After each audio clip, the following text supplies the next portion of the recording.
Hi అండి, welcome to అంక కుమారి vlogs. సరే అయితే ఈరోజు నేను మీకు ఒక ఇంట్రెస్టింగ్ విషయం చెప్పబోతున్నాను. ఏంటో తెలుసా? అసలు మన ఆక్సిజన్ చాలా మంచిది. ఆక్సిజన్ చాలా ఇంపార్టెంట్. మన ఇంట్లో ఈ మొక్క పెంచాలి, ఆ మొక్క పెంచాలి, ఆక్సిజన్ వస్తుంది. మనం కూడా హ్యాపీగా ఉంటాం, ఆరోగ్యంగా ఉంటాం అని అనుకుంటూ ఉంటాం కదా! అసలు ఆక్సిజన్ మొట్టమొదటిగా ఏ మొక్క నుంచి విడుదలైందో మీకు తెలుసా? అసలు మొట్టమొదట మన భూమి మీద పుట్టినటువంటి మొక్క ఏంటి? మీకేమైనా ఐడియా ఉందా? మొక్క ఏంటి అనే దానికంటే కూడా ఎన్ని సంవత్సరాల క్రితం పుట్టిందో తెలుసా? 3.5 బిలియన్ ఇయర్స్ బిఫోర్ ఆ మొక్క అనేది పుట్టిందంటది. అది కూడా భూమి మీద కాదు, సముద్రంలో ఆ మొక్క 3.5 బిలియన్ ఇయర్స్ బిఫోర్ పుట్టిందంట. ఆ మొక్క పేరు ఆల్గే. సో ఆల్గే అని అంటారనమాట. అది సముద్రంలో పుట్టి అటు సూర్యకాంతిని, ఈ నీరుని, అలాగే కార్బన్ డైఆక్సైడ్ ని తీసుకొని భూమిపైకి ఆక్సిజన్ వదిలిందంట. అది కూడా ఎంత పర్సెంటో తెలుసా? 50% ఆఫ్ ఆక్సిజన్ ని, అంటే ఇప్పుడు మనం పీలుస్తున్నటువంటి ఆక్సిజన్ మంచిది అని అనుకుంటున్నాం కదా, అది లేకపోతే మనం ఉండలేం కదా, అది ఆల్మోస్ట్ 50% ఆఫ్ ఆక్సిజన్ ని భూమి పైన సముద్రం నుంచి విడుదల చేస్తుందంట ఆ ఆల్గే అనే మొక్క. తెలుసా? సో ఆల్గే అనే మొక్క ద్వారానే ఇప్పుడు నేను ఇందాక మీకు ఏదైతే చెప్పానో, సూర్యకాంతి కిరణాలు, సూర్యుడి కిరణాలు, నీరు, అలాగే మనకు కార్బన్ డైఆక్సైడ్ తీసుకోవడము, ఇదంతా ఏంటండి? ఈ ప్రక్రియను ఏమంటారో మీకు ఐడియా ఉందా?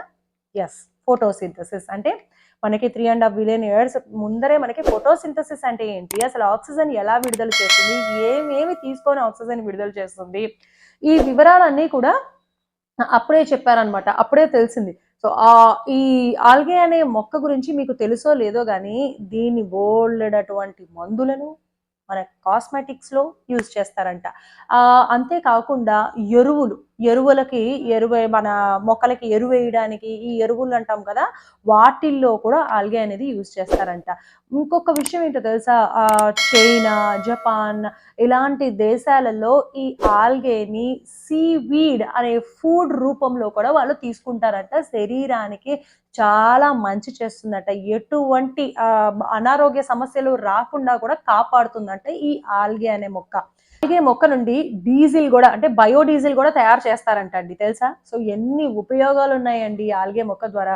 ఇప్పుడు జస్ట్ సముద్రంలో పెరిగినటువంటి ఈ ఆల్గే మొక్క మన భూమి పైన 50% ఆక్సిజన్ ని విడుదల చేయడమే కాకుండా, మన సముద్రంలో కూడా బోలెడంతమంది జీవరాశులు ఏవైతే ఉంటాయో వాటన్నింటినీ బ్రతికించడంతో పాటు ఇటు మన మానవాళిని కూడా ఎంతో సేఫ్గా చూసుకుంటుందండి. అందుకే మనము మొక్కల్ని ఎప్పుడైనా సరే, చెట్లని మన ఇంట్లో చిన్న చిన్న మొక్కల్ని పెంచడం, చుట్టుపక్కల పెద్ద పెద్ద మొక్కలు అవుతాయి కదా, వృక్షాలు అవుతాయి కదా, సో అటువంటి వాటిని పెరిగేటట్టుగా మనం కూడా చిన్న చిన్న సీడ్స్ వేసి కాపాడము, మొక్కల్ని ఎందుకు పెంచాలి అనేది మన పిల్లలకి చెప్పడము, తెలియని వాళ్ళకి నేర్పించడము, కట్ చేసే వాళ్ళకి కట్ చెయ్యకండి, వాటిని అలా కట్ చేసేయకండి, అవి మనకి ఎంతో ఉపయోగపడతాయి అని చెప్పి తెలియచేయడము, ఇలాంటివన్నీ కూడా మనం చేస్తూ ఉండాలన్నమాట. సో ఈ క్వశ్చన్ కూడా నాకు ఎందుకు రైజ్ అయింది, ఇది ఎందుకు నేను దీని గురించి సర్చ్ చేయాల్సి వచ్చిందంటే, సో మా అబ్బాయి నన్ను అడిగాడు, లైక్ అమ్మ అసలు భూమి పైన ఫస్ట్ ఏం పుట్టింది, ఫస్ట్ పుట్టినటువంటి మొక్క ఏంటి అని చెప్పి నన్ను అడిగితే, ఎస్, ఆ క్వశ్చన్ చాలా ఇంట్రెస్టింగ్ గా ఉంది కదా అని చెప్పి నేను దీని గురించి రీసెర్చ్ చేసి, దీనివల్ల ఎటువంటి ప్రయోజనాలు మానవాళికి, అలాగే చెట్లకి, అలాగే యానిమల్స్ కి అందాయి అనేది నేను రీసెర్చ్ చేశాను. ఆ చేసిన రీసెర్చ్ ఈ రోజు నేను మీకు తెలియజేశాను. సరే, నేను చెప్పిన విషయం మీకు నచ్చితే గనక ఒక లైక్ చేసేసుకోండి, అండ్ అలాగే మా ఛానల్ని సబ్స్క్రైబ్ చేసేయండి. Thank you very much.